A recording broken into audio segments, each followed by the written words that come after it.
Hoy, en la sombra del espejo, os invitamos a sufrir un pequeño déjà vu. Alzad la vista al cielo. Tal vez encontráis una estrella que os traiga recuerdos.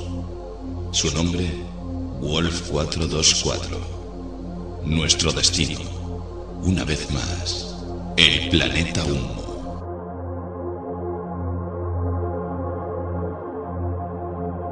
Desde finales de los años 50, teniendo su auge en los 60, un rosario de avistamientos, cartas y telefonazos conmocionaron a la sociedad española.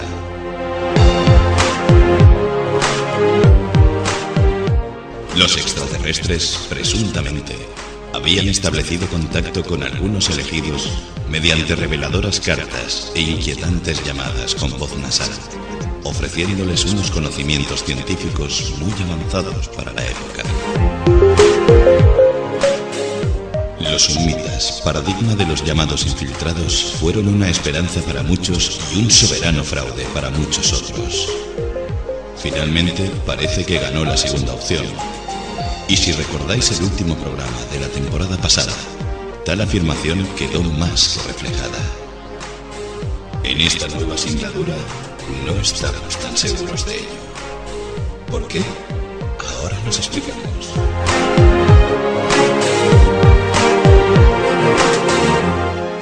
Sed de nuevo bienvenidos, sed de nuevo bienvenidas. Hoy continuamos lo que creíamos más que terminado. El emblema de Humo vuelve a reflejarse en la sombra del espejo.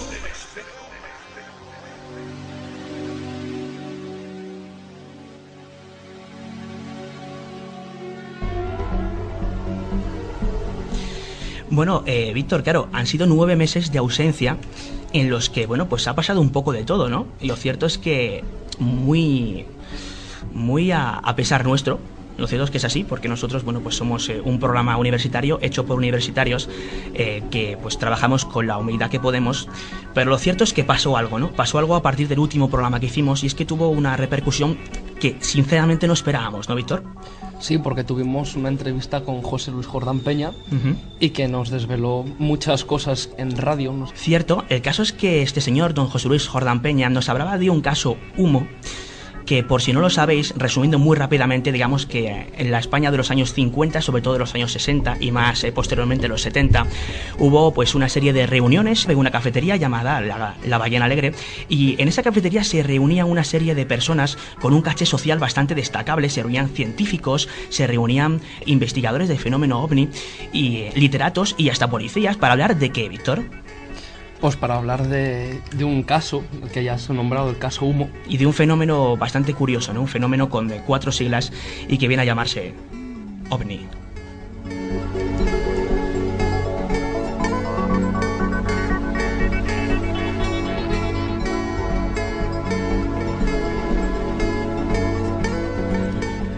El caso es que en esa época se gestaba esta serie de reuniones para hablar del fenómeno OVNI, puesto que esta gente que acabamos de comentar empezó a recibir una serie de cartas procedentes supuestamente del planeta Humo, las cuales venían a dar una serie de conocimientos científicos por escrito que la verdad es que impactaron bastante en esa época. Claro, a vosotros os dicen que os llega una carta a un famoso literato que habla, que viene del planeta Humo y que pues desvela una serie de contenidos, vosotros, pues y la verdad es que vulgarmente os descojaringáis de la risa, ¿no? Como quien dice. Pero en aquella época era algo muy común, el fenómeno OVNI tenía mucho auge. Estamos hablando de una época en la que las portadas de diarios como el ABC abría, prácticamente mes sí, mes no, con un avistamiento OVNI, que tiene una repercusión brutal. El caso es que todo este entramado parece ser, y supuestamente, porque sale un libro a la venta dentro de unos días que va a parecer que lo desmiente, parece ser que el fenómeno Humo, pues después de la tremenda repercusión que llegó a tener, fue todo un montaje urdido por un señor llamado José Luis Jordán Peña, que antes comentábamos. Víctor, ¿te parece bien que a modo de resumen pongamos un pequeño extracto para recordar lo que dijo este señor sobre el fenómeno Humo? Por supuesto, David. Ahí va. Se dice que al final pues todo fue de alguna forma una especie de experimento sociológico o fraude. Efectivamente. Un experimento social para testar unos individuos de formación científica Sí. Y que hubo bastantes víctimas entre comillas, ¿eh? Sí, claro, víctimas de una especie de engaño, por decirlo de alguna forma. Porque lo querían. Usted comentó que bueno, que fue un experimento sociológico, pero hubo un ufólogo, que tengo entendido el primer ufólogo que existió en España, que es Óscar Reibrea, que bueno, que mediante unas fotografías que se sacaron en el que decían que sí eran verdaderas, él llegó a decir incluso que no, falsas, sí. que estaban hechas con un trípode y bueno. Claro que Óscar Reibrea fue uno de los pocos ufólogos que se dio cuenta.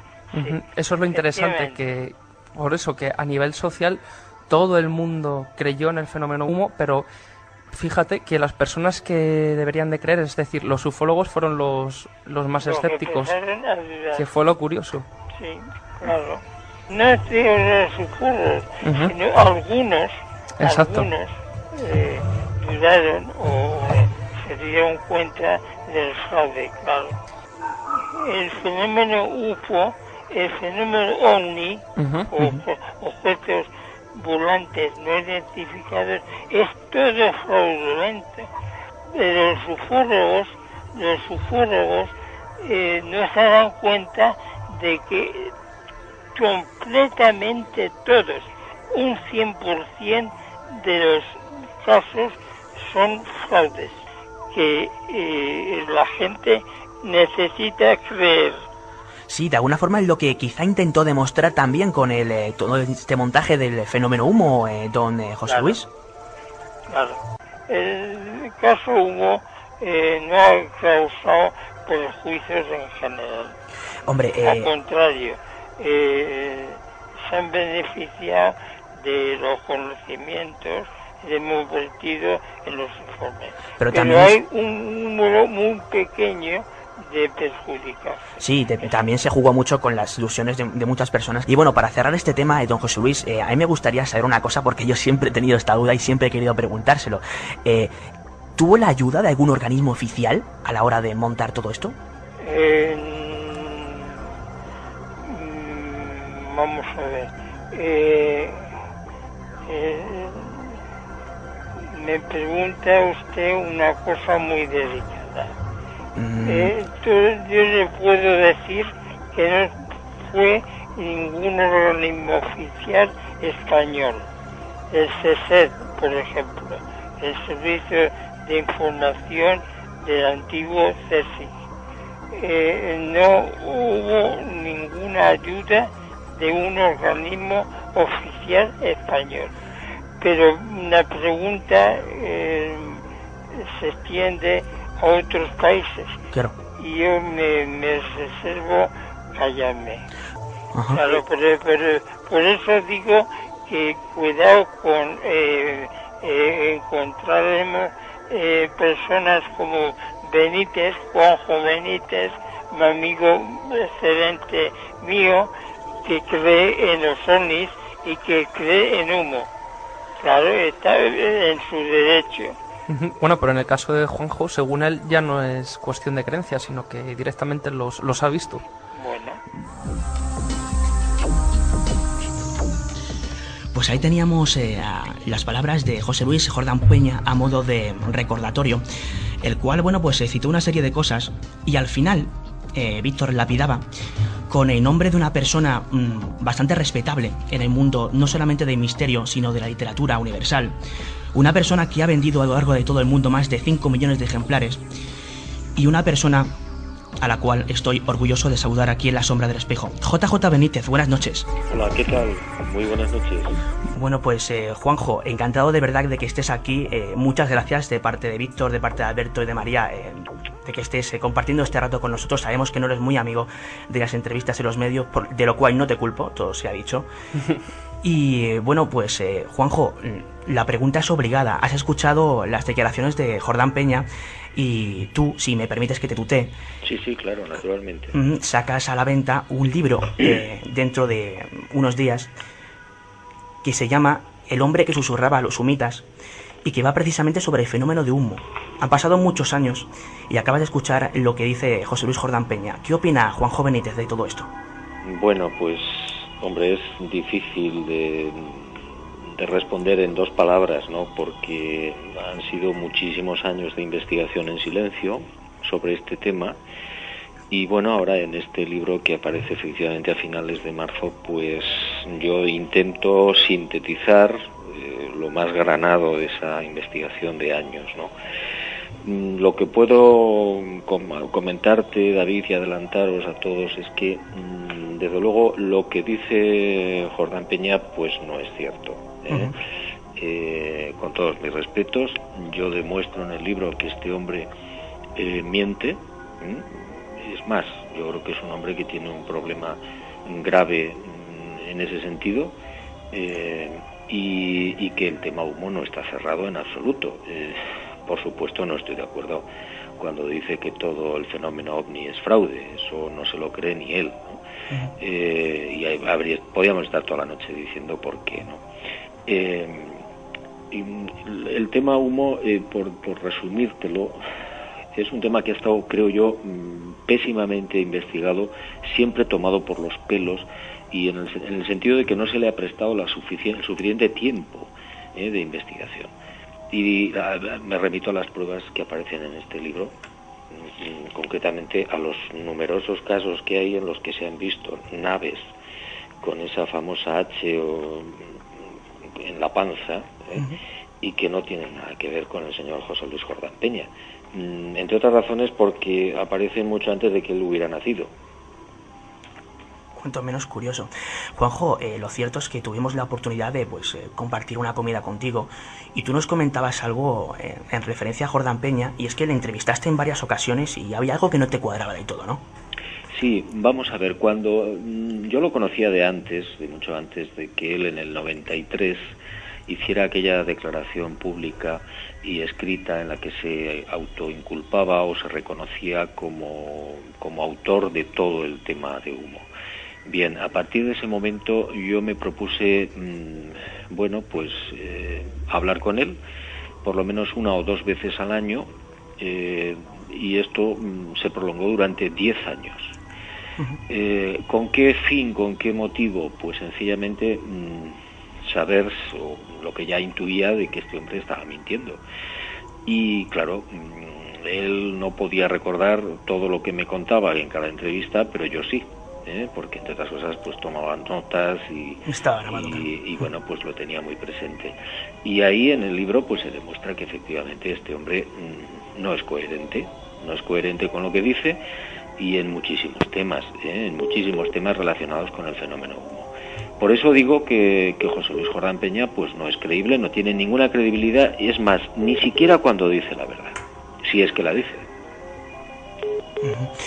Pues es curioso. Lo cierto, Juanjo, es que el fenómeno de humo ha tenido una repercusión realmente brutal. Lo comentábamos al final de temporada, ¿no, Víctor? No solamente a nivel de España, sino a nivel mundial, ¿no? Bueno, es un tema muy interesante, muy desconocido para la gente joven, lógicamente, pues porque es un fenómeno básicamente de los años 60, 70, aunque repito, hay testimonios, casos de encuentros con estas naves, con las naves con la famosa H en la panza, muy anterior a los años 60 y a los años 70, incluso posterior a todo el lío que ha habido con la inculpación o la autoinculpación de Jordán Peña.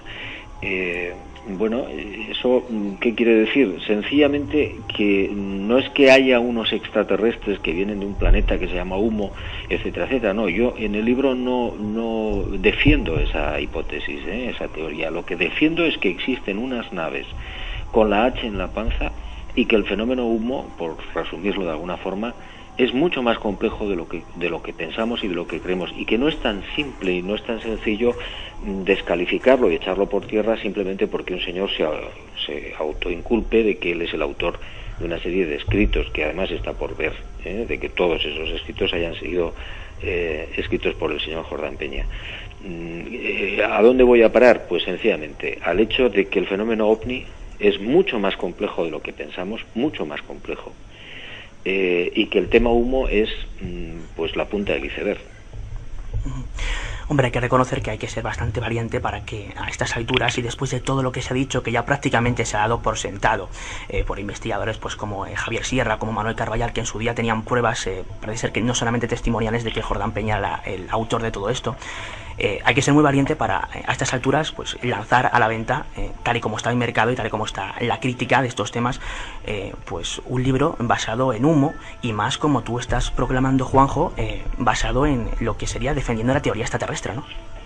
Bueno, yo invito a tus oyentes a que echen un vistazo al libro, porque está lleno, repleto de información, y yo creo que esa información es la que habla por sí misma. Es decir, yo prefiero, de verdad, en este caso, que primero la gente lo pueda consultar, lo pueda leer, lo pueda estudiar, y después, bueno, pues se puede hablar sobre el particular. Las pruebas son abrumadoras, en el sentido de que cuando se cuenta, por ejemplo, que en los años 50, repito, antes de que se conociera el asunto en España de humo, pues aparecen estas naves en Brasil, o aparecen en Sudáfrica, o aparecen en Albacete en los años 20, o aparecen en China mucho antes. Bueno, pues todo esto creo yo que tiene un significado, cuando ni siquiera el mismo Jordán Peña es consciente de que aquellas 3 naves que se apuntan en una de las cartas famosas, que se dan a conocer con días de antelación, resulta que esos 3 aterrizajes o esos 3 avistamientos se producen en los lugares que apunta la carta famosa, en Brasil, en España, y el otro lugar, no recuerdo ahora, me parece que era en la Unión Soviética. Bueno, en Bolivia, estos casos, bueno, yo los he podido constatar, los he investigado, he visto que se han producido justo en esas fechas avistamientos en esas zonas, y me quedo sorprendido, porque ¿cómo es posible que el señor Jordán Peña pudiera irse a la zona de Oruro, en Bolivia, a organizar el descenso de uno de estos objetos con sus tripulantes? ¿Cómo es posible que lo hiciera en Río Grande do Sul, en Brasil? La verdad es que, y ya para colmo la guinda, que espero que la gente lo disfrute, es que las famosas fotografías de San José de Valderas, bien conocidas de todos, o al menos de todos los investigadores, pues resulta que han sido manipuladas, en el sentido de que, bueno, hay un análisis famoso de la GSW norteamericana diciendo que es una maqueta que cuelga de un hilo, que es algo que han defendido casi todos los investigadores, sí. Y resulta que ese hilo no existe. Sencillamente es una arruga de uno de los muchos arañazos que tiene los negativos, que estaban muy manoseados y trabajados, y la información no parte de mí, parte de la Dirección General de la Guardia Civil. Vaya, pues es cuanto menos llamativo. Es decir, no se trata de un libro en el que Juanjo Benítez da su opinión, sino que Juanjo Benítez vuelve a la investigación OVNI, y en este caso demuestra, o al menos da pruebas para al menos pensar que quizás no es la cosa tal y como lo han contado en la tesitura del fraude. Bueno, Juanjo, ya que hablamos de humo, a Víctor le gustaría preguntarte una cosa, pues referente un poco a la trayectoria que ha ido siguiendo, ¿no?, el fenómeno OVNI. Sí, hola Juanjo. Hola, ¿qué tal? Me gustaría saber, porque ya como eres un icono de estos temas, para saber qué opinas de la trayectoria que ha tenido la investigación del fenómeno OVNI desde los años 70 hasta la época actual. Pues mira, no es fácil tampoco de resumir, ¿no? Yo creo que se ha hecho todo lo que se ha podido, ¿no? Tanto en aquella época como en la actual. O en estos momentos, los investigadores, los pocos que quedan de verdad de campo, pues tienen muchas dificultades, porque los medios de comunicación no se hacen tanto eco como hace 30 o 40 años, pero tienen más medios para trabajar, ¿no? Entonces, pues bueno, pues ahí estamos, ¿no? Yo creo que es que hasta que no se produzca una gran oleada como las que se pudieron vivir en los años 40, 60, etcétera, pues los medios no van a reaccionar, no van a reaccionar masivamente. Pero esas oleadas se producirán, no te quepa la menor duda. Y Juanjo, mirando atrás, ¿sientes cierta añoranza por lo que fue el fenómeno OVNI ayer y lo que es hoy en día? No, yo creo que, repito, no conocemos prácticamente nada de este fenómeno. Cuanto más investigo, por lo menos yo menos sé. Y bueno, pues repito, hubo unas oleadas, y los medios de comunicación y la gente, la opinión pública, pues reaccionó lógicamente como tenía que reaccionar, con inquietud, con curiosidad, con polémica. Ahora, bueno, pues las oleadas no se han producido todavía, y me imagino que en el momento que se registre una gran oleada, no casos sueltos como todavía hay muchísimos, ¿no?, pero grandes oleadas que hagan ponerse de pie a la gente, pues entonces los medios tendrán que salir de nuevo a la palestra y bueno, pues a ver qué pasa, ¿no? Los investigadores pues tendrán que bueno, pues salir de nuevo a investigar, si es que queda alguno, porque quedan muy poquitos. O la universidad, que es lo que verdaderamente tenía que haber ocurrido, la universidad tomará el relevo, supongo. Cierto. Bueno, Juanjo, si nos lo permites, vamos a presentar al quinto miembro del programa, corresponsal de Cataluña, y al cual conoces bien. Él está al otro lado de la línea y es Félix Armengol. Buenas noches. Buenas noches. Buenas noches. Bueno, pues Félix, quería hacerte una pregunta, porque si nos lo permites, Juanjo, vamos a dejar un poco de lado lo que es la investigación como tal, y nos vamos a centrar un poco en la figura de tu persona, que aunque no lo creas, Juanjo, crea realmente mucho interés, tanto a nivel social como a nivel mediático, así como a un medio que, aunque parezca pequeño, es una ventana al mundo que cada vez se abre más y más, y que es Internet, ¿no? Félix. Pues sí, tenía que preguntarle una cosa. A ver, Juanjo. Sí, te oigo. Además de la divulgación OVNI, tú te caracterizas por haber sacado una serie de libros, una serie de ensayos, una serie de, entre comillas, novelas, que todavía no estoy seguro, como por ejemplo Caballo de Troya, Magicafé, Cartas a un idiota. Estos libros han causado bastante revuelo, sobre todo por los conceptos que hay ahí. Alguna gente se lo ha tomado muy bien, le ha encantado, le ha fascinado, pero otra gente se lo ha tomado de un modo demasiado, según mi punto de vista, radical. Por lo que a usted se le considera, en alguna gente, sobre todo en la de Latinoamérica, donde me encuentro los mayores casos, tanto en el foro como de su página web, pues lo toman a usted como un profeta. ¿Qué piensa usted al respecto? Pues que se equivocan totalmente, claro. Yo no soy ningún profeta ni quiero serlo. Solo es lo que me faltaba, ¿no? ¿Y qué recomendaría usted a esta gente? Bueno, pues sencillamente no les puedo recomendar nada, porque cada uno al final piensa siempre lo que le parece oportuno, ¿no? Aunque uno diga lo que diga, cada uno piensa después lo que le parece bien. Y me parece correcto, es decir, cada uno tiene su derecho y sus opciones.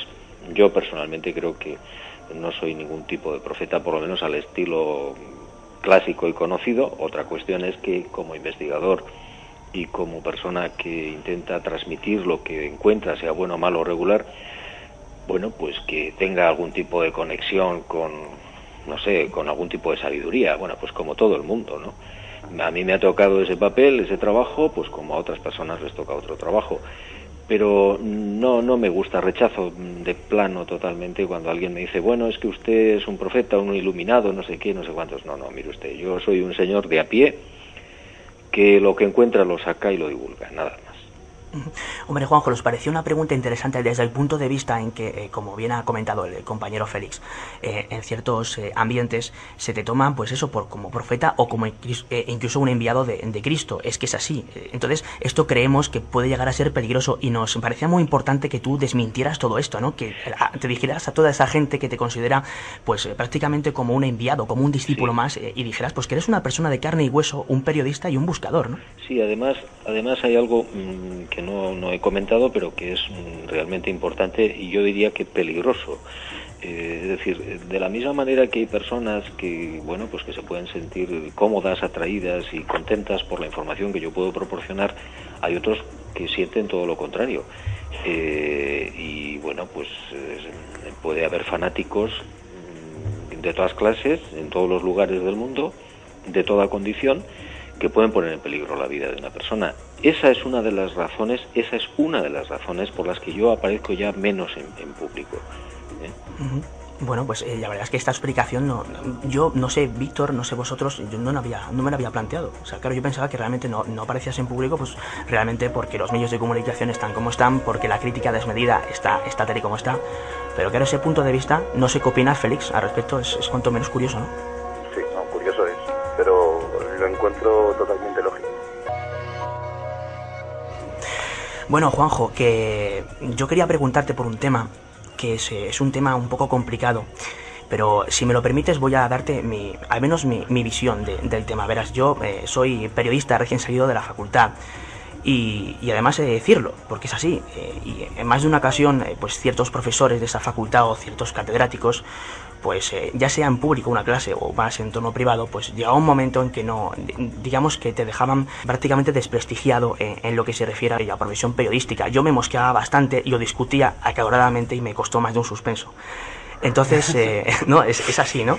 Entonces, a lo que quiero llegar es que casualmente uno de esos cursos, más concretamente en 2004 y concretando aún más en enero, se emite un documental en televisión española perteneciente a tu serie, Planeta Encantado, el cual recordamos que planteabas la hipótesis de que en la Luna, una vez que se posa sobre la superficie lunar, el Apolo 11, los astronautas hacen una serie de grabaciones en las cuales se aprecian una serie de construcciones. Claro, la gente se plantea, y tú planteas perfectamente, es decir, vamos a ver cómo es posible que haya unas construcciones cuando supuestamente es la primera vez que el ser humano pisa la Luna, ¿no? Por lo tanto, se llegaba a la conclusión lógica de que eran construcciones no humanas.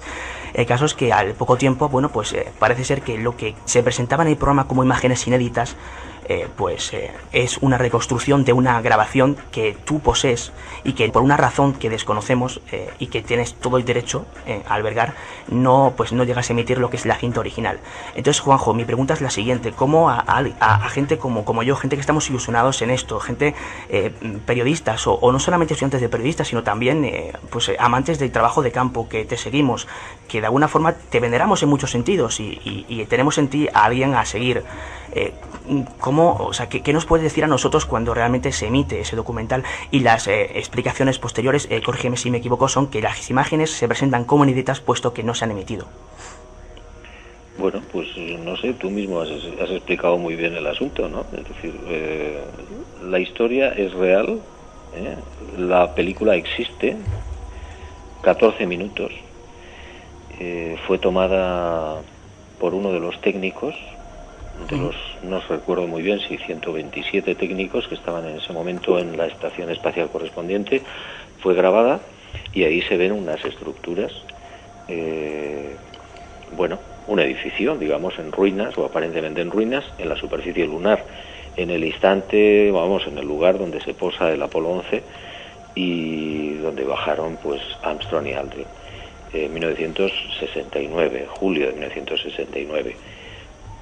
Repito, la historia es real, es auténtica. Las pruebas que yo tengo, y creo que los que me conocen un poco en el fenómeno de la investigación saben que soy muy concienzudo y que necesito mucho tiempo para ratificar y contrastar las informaciones. No nos cabe duda, por eso nos extrañó todo esto, ¿no? Pero lo que pasa es que la gente ha cogido al final el rábano por las hojas, ¿no? Dicen, bueno, vamos a ver, lo que se exhibe en esa película, y que además está en rótulos y está perfectamente claro que son imágenes inéditas y que además al final aparecen los laboratorios donde se ha realizado el montaje de esta filmación, no está engañando a nadie. Es decir, imágenes inéditas son aquellas que no se han dado nunca a conocer, pero repito, se está cogiendo el rábano por las hojas porque lo verdaderamente importante es la historia. ¿Qué es lo que ocurrió ahí en ese proyecto Apolo y concretamente en el Apolo 11? Y eso es lo que la gente no quiere ver o no quiere saber, o se desvía inmediatamente y no plantea el tema de fondo, ¿no? Que es lo que se plantea en el documental, en Mirlo Rojo. Oiga, ha habido un suceso importantísimo, o varios sucesos importantes en el proyecto Apolo, que se han escamoteado a la opinión pública. Y lo que este señor está diciendo en ese documental es que ustedes sencillamente estén alertas, de que eso ha pasado, y repito, insisto, creo que tengo las pruebas suficientes como para saber que esto es así. Claro, Juanjo, y particularmente Víctor y yo no dudamos que eso sea así, pero el problema es que tú como periodista, que con una trayectoria en esto de los medios de comunicación masivos, sabes mejor que cualquiera de nosotros que en un medio de comunicación masivo, valga la redundancia, a la gente normalmente se le tiende a dar los contenidos, pues vulgarmente machacados, en el sentido de que, claro, todo el mundo que ve esa televisión o ese programa no tiene por qué conocer la objetividad con la que trabajas tú, y al ver que pones imágenes inéditas y que luego la explicación que se da es que son inéditas porque no se han emitido cuando se está hablando de un tema tan serio como una supuesta grabación en la cual aparece nada más y nada menos que una construcción en la Luna cuando se posa el Apolo 11, pues de ahí viene, digamos, la crítica generalizada. Juanjo, yo personalmente, y esto ya es a título personal, yo quiero pensar que si realmente emitiste esa recreación es porque tienes la grabación original y por alguna razón que tienes todo el derecho a no contarnos, lo cual pues estoy completamente de acuerdo. Imagino que será pues precisamente pues por eso, ¿no? Porque no crees conveniente hacerlo, porque crees que hay algún motivo por el cual no debas emitir ese vídeo original. De hecho, quiero recordar, Juanjo, recuerdo una entrevista que se te hizo pues en un chat en el cual llegas a comentar que algún día a lo mejor te atrevías a contar lo que pasó antes, durante y después de la emisión de ese programa. Por lo tanto, claro, nosotros nos quedamos realmente intrigados con esto, ¿no? Sí, y lo mantengo y lo sostengo todavía. Hubo varias, pero hubo una especialísima razón que no debo decirla, que no debo comentarla todavía. Y que, bueno, pues que si la gente la supiera, pues justificaría muchas cosas, ¿no? Pero bueno, yo vuelvo a repetir, insisto, todas las informaciones que yo intento sacar a la luz pública, intento contrastarlas. Hombre, por supuesto me equivoco muchísimas veces, como todo el mundo, ¿no? Y es posible que en algunas informaciones pues me hayan engañado, tampoco lo niego, pero que yo intento que todas las informaciones del género que sean, cuando son investigación, estén, repito, contrastadas. Y el tema de la Luna es un tema contrastado. ¿Eso qué quiere decir? ¿Que yo he visto la película? A lo mejor. Pues no, a mí personalmente no me cago duda, Juanjo, simplemente te lo preguntaba, ya no solamente por interés personal de por qué fue así, sino porque es un tema que a la gente pues realmente le preocupa. Ya no hablo de la gente crítica o la gente escéptica, hablo de todo el mundillo en general, ¿no?, que te rodea. Mira, yo lo que pasa, David, es que hace bastante tiempo que no me preocupa demasiado la crítica, en absoluto, ni para bien ni para mal. Es decir, hace muchos años, o hace bastantes años, cuando yo era joven, pues sí, me peleaba con todo el mundo por defender determinadas cosas, pero desde hace ya algún tiempo creo que lo que debo hacer es trabajar, seguir adelante en mi camino y difundir aquello que considere que debe ser interesante para los demás. Que digan o que dejen de decir es lo mismo, porque siempre, haga lo que haga, me van a crucificar. Claro, Juanjo, pero tú ves justo que, por ejemplo, echen por tierra toda una carrera de periodismo como la tuya, que llevas más de 30 años investigando por simplemente un documental. No estoy de acuerdo contigo. Mi carrera no la pueden echar por tierra 3 señores, ni 4 señores, ni 10 señores, si es que hay que echar algo por tierra. Yo tengo un camino, tengo un trabajo, y bueno, pues el señor que quiera juzgarme por un reportaje o por una emisión de un documental o por un libro o por un artículo, pues está equivocando, porque hay que juzgar a esa persona, suponiendo que haya que juzgarla, por toda su trayectoria. De acuerdo. Bueno, pues Juanjo, muchas gracias por habernos respondido por lo menos a esta cuestión. Solamente, y para terminar, referente al tema de Mirlo Rojo, Juanjo, ¿crees que el fin justifica los medios? No, nunca. Eso, si es que me lo preguntas por las bombas nucleares tácticas que se arrojaron sobre la superficie de la Luna, creo que no, por supuesto, que no hay ningún fin que justifique nunca los medios, jamás. Me refería particularmente a no emitir la grabación original y emitir una recreación en su lugar, que imagino que tengas tus razones. Sí, hay, como te he dicho, una especialísima que no puedo desvelar, pero y otras secundarias o satélites. Me atrevería mucho a preguntar, Juanjo, si ha recibido algún tipo de amenaza. Más que eso. Bueno, estamos alucinando, ¿no? Flipando, sí. Vale, hombre, yo esperaba algo parecido, pero en fin. No te voy a dar más explicaciones porque no te las puedo dar. No, lógicamente, No, es lógico. y no lo esperamos, Juanjo, pero realmente estamos... Si el día que yo lo pueda hacer, el día que yo lo pueda desvelar, podéis estar completamente seguros que no me voy a quedar callado, porque se me puede acusar de muchas cosas, pero no se me puede, jamás me dirá nadie que no he dicho lo que he pensado. Bueno, pues ahí está el tema Mirlo Rojo, finiquitado por lo que a mí respecta, y la verdad es que la explicación que has dado, Juanjo, a mí personalmente ya me acaba de convencer de que realmente esas pruebas están ahí y que eso lo hiciste efectivamente fue por una razón de peso. Queremos hacerte un par de cuestiones sobre temas actuales. Juanjo, ¿qué opinas? Porque hemos visto en algún foro tu respuesta al respecto y nos ha sorprendido. ¿Qué opinas de todo este tema del calentamiento global que tan de moda se está poniendo, sobre todo en los medios de comunicación?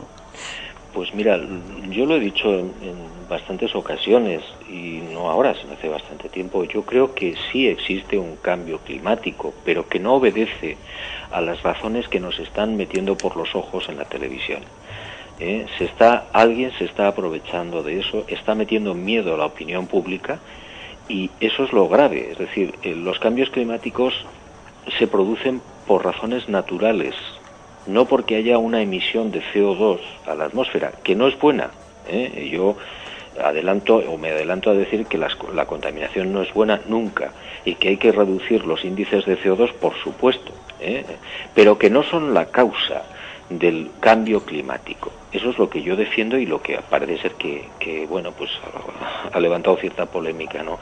Y pongo un par de ejemplos muy, muy rápidos.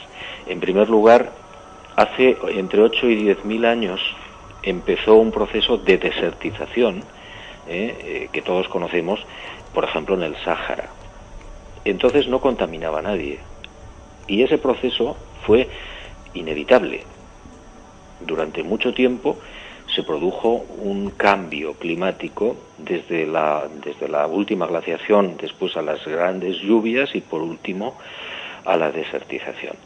¿Vamos hacia otro cambio climático? Es posible, por supuesto, nadie lo niega, pero no por las razones, insisto, que están argumentando en la televisión, en los medios de comunicación. Eso es ganas de tomarle a la gente el pelo, de meterle miedo, y no sabemos por qué oscuras razones. En segundo lugar, si alguien analiza, por ejemplo, el periodo carbonífero, hace más de 400 millones de años, la temperatura del planeta subió 14 grados Celsius. Es decir, hay ciclos, se producen alteraciones naturales dentro del planeta, pero por razones muy diferentes a las que se nos está diciendo. Eso es lo que quiero que quede muy claro. Y el segundo tema por el que te queríamos preguntar en actual, Juanjo, fue algo que nos sorprendió realmente, ¿no, Víctor? Comentamos contigo un tema pues que está muy de moda, ¿no? Es el tema paranormal del momento y posiblemente sea el más importante supuestamente en lo que se refiere a la parapsicología mundial, dicho por varios expertos. Porque, Juanjo, ¿qué opinas sobre el fenómeno de las caras de Belmez? Pues que no creo ni una palabra. Y tienes tus razones, ¿verdad? Sí. Bueno, yo no lo he investigado, tengo que reconocerlo a fondo, para nada. Ese no es un campo que me haya traído, pero tengo algunas informaciones que apuntan a que todo esto fue un montaje inicial. Entonces, bueno, personalmente, ya que me lo preguntáis, pues te digo que no creo en eso. Pero insisto también que yo no lo he investigado. Juanjo, ¿nos podrías resumir la causa de que no creas en ello, es decir, las pruebas que pudiste recoger? Pues yo tengo una información de los años, bueno, pues de los años 70 prácticamente, 80 casi, 70, cuando estaba todavía vivo Franco, donde un ministro de la Gobernación se ocupó de hacer una investigación a fondo, y esa documentación establece con mucha claridad, y es confidencial y secreta, que bueno, pues que fue hecha por algunas personas que estaban allí, que no obedecen a ningún tipo de fenómeno paranormal. Digamos que es la razón clave o básica o fundamental por la que a mí yo desconfío básicamente de ese asunto. Y otra pregunta que te queríamos hacer, que ya no están a nivel actual, de las piedras de Ica, ¿qué nos podrías contar? Pues mira, yo lo mismo que he pensado prácticamente casi siempre, ¿no? Que hay unas piedras que son falsas, hechas por los indios, y concretamente muchas de ellas por Basilio Uchuya, que ya falleció, y otras muchas piedras que son auténticas en el sentido de que son antiguas, y que han sido grabadas por alguien que nosotros pues no tenemos ni idea. Aparte de toda la información que yo he podido recoger al respecto para pensar en esto y pensar así, es que yo he asistido, y está en una de las grabaciones de Planeta Encantado, a desenterrar algunas de estas piedras, creo que recordar que eran 8 o 9, en un cerro, en presencia de las cámaras, y que bueno, pues me cuesta mucho trabajo pensar y creer que Uchuya y los nativos del desierto de Okukaje hayan podido enterrarlas un día antes, ¿no? O un mes antes. ¿Por qué? Pues porque los análisis que se han hecho de la patina, etcétera, pues realmente afirman o aseguran que esas piedras llevaban mucho tiempo enterradas. Entonces, en resumen, ¿que hay piedras auténticas? Por supuesto. ¿Que hay algunas piedras falsas, menos de las que pensamos? Por supuesto también. Pues ahí nos quedamos con tu opinión. Hay nuevos datos al respecto, porque tenemos un querido compañero, Vicente París, que sabemos que bueno, pues tiene varias de esas piedras en análisis, y sabemos que estabas algo implicado en ello, Juanjo. Te lo preguntamos por eso, pues si había nuevos datos al respecto. Bueno, la única información nueva que yo conozco son de unos análisis que se han realizado en la Universidad Autónoma no hace mucho tiempo, donde aparece en algunas de las piedras grabadas, aparece una sustancia blanca, que ahora no recuerdo exactamente el nombre, cuya antigüedad, para que se produzca esa protección o esa patina blanca alrededor de las grabaciones, creo recordar que la Universidad Autónoma hablaba de que se necesitaban alrededor de 60 o 90.000 años. Con lo cual, me da exactamente igual que no tengan 20, 5 o 15 millones de años. Es que desde el momento que hay piedras anteriores a Colón, bueno, pues ya es que me da lo mismo, ¿no?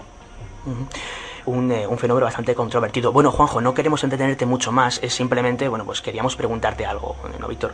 Sí, ¿qué proyectos nuevos tienes en mente que se puedan conocer? Obviamente no puedes contar aquí tú. Pues mira, no suelo hablar ya de los proyectos porque más allá de 30 segundos me parece una locura. Entonces, bueno, pues sigo investigando en silencio, me muevo todo lo que puedo en silencio.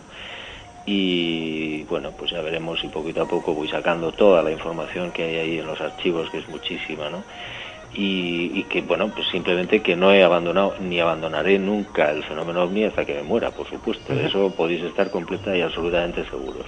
¿Y alguna publicación venidera aparte del libro que hemos estado comentando antes?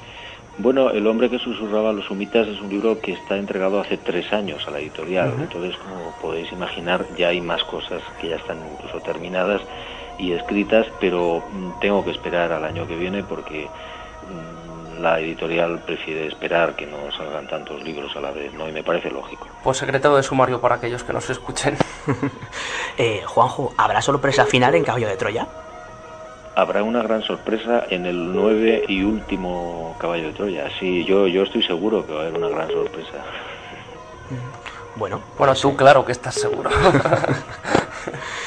Bueno, Juanjo, pues no queremos molestarte más. Félix, ¿sigues ahí? Sigo ahí, sí. Bueno, ¿quieres preguntar algo más a Juanjo para finalizar? Sí, me gustaría formularle una pregunta bastante chorra y a mala leche, pero es una pregunta que me corroe las entrañas. Tipo sombra del espejo, ¿no, Félix? ¿Cómo es el tipo sombra del espejo? Sí, hombre, pues eso, pues nosotros intentamos tocar los temas seriamente, pero hombre, el sentido del humor y el reírse de uno mismo es quizá nuestro, Víctor? Pues, sí, demasiado a veces. Nuestra guía de cabeza. Pero es necesario para vivir. Adelante. Pues allá voy. Juanjo. Sí, te oigo. ¿Cuándo se va a acabar el mundo? ¿El mundo? Sí. Pues yo me imagino que tal y como están las cosas, faltan otros 4.600 millones de años. Estupendo. O sea, Félix, primero le dices que va de profeta y ahora le dices que cuándo se va a acabar el mundo. En fin, chico, lo tuyo. No, tengo mis razones, tengo poderosas razones y están estrechamente vinculadas con lo anterior. cuanto más tarde mejor. Bueno, Juanjo, nos despedimos de ti, no sin antes, yo no me resisto a hacerte una última pregunta. ¿Otra última pregunta? Sí, otra última pregunta. Es que no es todos los días se tiene a Juanjo Benítez. Juanjo, yo lo siento mucho, pero es que... No, encantado. Si yo puedo... En fin, encantado. Bueno, Juanjo, pues me gustaría finalizar prácticamente esta primera edición de la segunda temporada de La Sombra del Espejo con una pregunta que me hago y cuya respuesta tuya me gustaría conocer. Juanjo, ¿qué es la verdad? Pues la verdad es algo muy peligroso que conviene no tropezarse con ella, desde mi punto de vista. Cuanto más lejos esté, mejor para todos. Simple, conciso y tenebroso, ¿eh? Pues sí. Madre mía. Bueno, pues Juanjo, vamos a pasar a la última sección del programa, que es la referente a la bibliografía de la misma. Y pues normalmente tenemos la dinámica inicial de preguntar al invitado cuando se trata sobre un tema monográfico sobre libros que tengan que ver con el tema a tratar, ¿no? Pero como en este caso ha sido una entrevista abierta en la que se te han preguntado por varias cosas, nos gustaría preguntarte por tus 3 libros. ¿Qué 3 libros recomendarías a la audiencia de La Sombra del Espejo? Uy, no, nunca recomiendo libros por una sencilla razón, porque siempre me dejaría algunos libros buenísimos al margen. Entonces, me vais a perdonar, pero creo que no debo hacer eso, porque hay cientos de libros maravillosos. Pues nada, le tendremos que perdonar. ¿Y alguno de los tuyos, Juanjo? Los míos no sé, porque yo no los leo. Bueno, pues tu ranking personal de libros. Si te preguntan con cuáles libros te quedas por la trayectoria, por todo lo vivido, ¿con cuáles te quedarías? Pues mira, con quizás La Cenicienta, que es Las cartas a un idiota. Vale, es un libro curioso, yo tuve la ocasión de leerlo, además en 2 horas escasas. Y la verdad es que es bastante curioso lo que se cuenta ahí. Bueno, pues Juanjo Benítez, muchas gracias por haber estado con nosotros, te lo decimos de corazón y lo sabes bien, y perdona por haberte dado la lata de esta forma. Ha sido un placer y, en fin, encantado cuando queráis. Muchísimas gracias, Juanjo. Muchas gracias, Gracias Juanjo. a todos. Hasta la próxima. Hasta luego. Chao.